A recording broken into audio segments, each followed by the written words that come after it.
Let's see the topic first world war and the Russian empire. मतलब first world war के समय Russian empire में क्या चल रहा था। फर्स्ट वर्ल्ड वार 1914 में स्टार्ट हुआ और ये दो ग्रुप के बीच लड़ा गया था। यूरोप के दो ग्रुप के बीच लड़ा गया। पहला ग्रुप जिसमें जर्मनी, ऑस्ट्रिया और टर्की था, इसको सेंट्रल पावर बोला जाता था। पहला ग्रुप जिसमें जर्मनी, ऑस्ट्रिया और टर्की था, उसको सेंट्रल पावर बोला जाता था। और जो दूसरा ग्रुप था जिसमें फ्रांस, ब्रिटेन और रसिया थे, इसको जो है एलाइज ग्रुप बोला जाता था। बाद में इसमें इटली और रोमानिया भी शामिल हो गए थे। Each country had a global empire. इसमें से जितने भी कंट्री थे सबका ग्लोबल एम्पायर था। मतलब कंट्री तो एक ही था, लेकिन इनके कॉलोनी जो है पूरे वर्ल्ड में बिखरे पड़े थे। Now let's see the war was fought outside Europe as well as in Europe. जो फर्स्ट वर्ल्ड वार हुआ था, जो यूरोप के अंदर भी हुआ था और यूरोप के बाहर भी हुआ था। इसी वजह से इसको फर्स्ट वर्ल्ड वार बोला जाता है। Russia, the war was initially popular. Actually Russia में जब वार स्टार्ट हुआ तो जार निकोलस टू ये बहुत पॉपुलर था, लोगों ने उसे काफ़ी सपोर्ट दिया। एज द वार कंटिन्यू, लेकिन जैसे जैसे लड़ाई बढ़ते चली गई, जार ने जो है ड्यूमा से कंसल्ट करना, जो थर्ड ड्यूमा क्रिएट हुई थी, उससे कंसल्ट करना छोड़ दिया।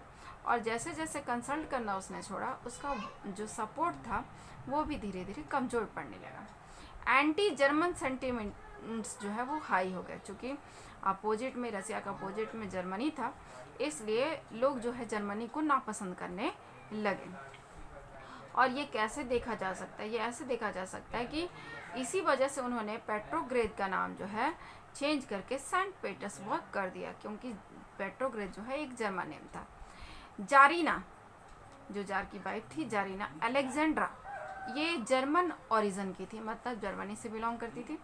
और उसका जो पुअर एडवाइजर था, द स्पेशली अमॉन्ग दिस, जिसका नाम रासपुतीन था, इसने ऑटोक्रेसी को अनपॉपुलर बना दिया। मतलब जारीना का बिहेवियर, रासपुतीन जो उसको एडवाइस करता था, उसकी वजह से ये जो पूरा सिस्टम था वो धीरे धीरे अनपॉपुलर होना ना, मतलब जार और जारीना दोनों ही रसिया में अनपॉपुलर हो गए। फर्स्ट वर्ल्ड वार ये ईस्टर्न साइड में अलग था वेस्टर्न साइड से। वेस्ट साइड में क्या था कि आर्मी जो है fought from tranches stretch along eastern front. Actually क्या था कि वेस्टर्न साइड का कंडीशन कुछ ज़्यादा अच्छा था बजाय कि ईस्टर्न साइड के। Eastern France in the east आर्मीज moved a good deal. हुआ ये कि रसिया की आर्मी जो है ईस्ट साइड में बहुत ऊपर दूर तक चली गई, और जिसकी वजह से क्या हुआ कि लड़ाई लड़ते लड़ते जो है बहुत ज़्यादा कैजुअलिटी हुआ। Defeat were shocking and demoralizing. जो इन लोगों को जो सदमा लगा था, जो हार मिली थी, उसकी वजह से इनका मोरल काफ़ी डाउन हो गया था। Russia's army lost badly in Germany. Russia जो है वो जर्मनी के साथ बुरी तरह से हारा। एंड ऑस्ट्रिया बिटवीन 1914 से 1960, इसके बीच जो है रसिया को जो है बहुत ज़्यादा हार झेलना पड़ा जर्मनी के थ्रू। लगभग 7 मिलियन कैजुअलिटी 1917 तक हो चुका था। As they retreated the Russian army destroy. और जब ये लोग वापस आने लगे तो इन्होंने अपने ही फसलों को जो है और अपने ही बिल्डिंग को जो है वो बर्बाद कर दिया, ये सोच करके कि कहीं एनिमी जो है इसका फ़ायदा ना उठा ले। Destruction of crops of building lead to 3 million refugee in Russia. ये जो बर्बादी की गई फसलों की, बिल्डिंग जो तोड़े गए, उसकी वजह से रसिया में जो है लगभग 3 मिलियन रिफ्यूजी क्रिएट हो गए। मतलब इतने लोग बेघर हो गए। The situation discreated. और ये सारा का सारा जो है सिचुएशन का जो क्रेडिट है वो गवर्नमेंट को दिया गया और जार को दिया गया। Soldier did not wish to fight. और अब जो कैजुअलिटी हुआ था उसकी वजह से सोल्जर सब लड़ना नहीं चाह रहे थे। एक्चुअली रसिया की आर्मी को उस समय रसियन स्टीम रोलर बोला जाता था। ये उस समय वर्ल्ड की सबसे लार्जेस्ट आर्म फोर्स में से एक मानी जाती थी। और जब इस आर्मी ने जो है अपनी लॉयल्टी को जो है जार से हटा करके रेवोल्यूशनरीज की तरफ शिफ्ट कर दिया, तो जार का कोलैप्स होना या जार का वहाँ से हटना जो है बहुत आसान हो गया। Let's see world war also had a severe impact on industry. इस वार का इंडस्ट्री पर भी बहुत ज़्यादा असर पड़ा।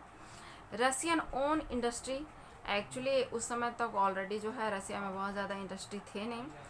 The country was cut off, country जो है ऑलरेडी जो है वर्ल्ड के दूसरे पार्ट से कट चुका था, इसलिए क्योंकि जर्मनी जो है ने बाल्टिक सी को कंट्रोल कर लिया था। जो जिस रास्ते से रसिया का सामान जो है दूसरे कंट्री पहुंचता था उस सी पे जर्मनी का कंट्रोल हो गया था। इंडस्ट्रियल इक्विपमेंट जो है बहुत जल्दी रसिया में बर्बाद होने लगे in comparison of Europe. Europe के जो अदर कंट्री थे वो इससे ज़्यादा स्ट्रॉन्ग था, इसलिए जो है अदर कंट्री से जल्दी जो है बर्बाद होने लगा रसिया। 1916 आते आते जो है रेलवे लाइन जो है वो बिगेन टू ब्रेक डाउन, टूटने लगा था। एबल बॉडीज जितने लोग थे सबको जो फिट थे उन सबको वार के लिए बुला लिया गया था। इसकी वजह से क्या हुआ कि लेबर का शॉर्टेज पड़ने लगा। स्मॉल वर्कशॉप जहाँ पे एसेंशियल प्रोड्यूस बनता था वो भी बंद होने लगे, काम ही नहीं करने वाला कोई बचा, तो सब के सब जो है बंद होने लगा। लार्ज सप्लाई ऑफ ग्रेन जो था वो बचा हुआ वो आर्मी को भेज दिया गया, मतलब आर्मी को खाने के लिए जो बचा हुआ ग्रेन भेज दिया, तो बाकी लोग जो सिटीज़ में रह गए तो उनको ब्रेड फ्लोर ये सब जो है उनके लिए कमी होने लगा, बहुत ज़्यादा कम हो गया। और विंटर 1916 आते आते क्या हुआ कि ब्रेड शॉप पे जो है कॉमनली रॉयट्स शुरू हो गए, मतलब रोटी के लिए वहाँ पे जो है दंगे शुरू हो गए। This was the worst situation of Russia at that time.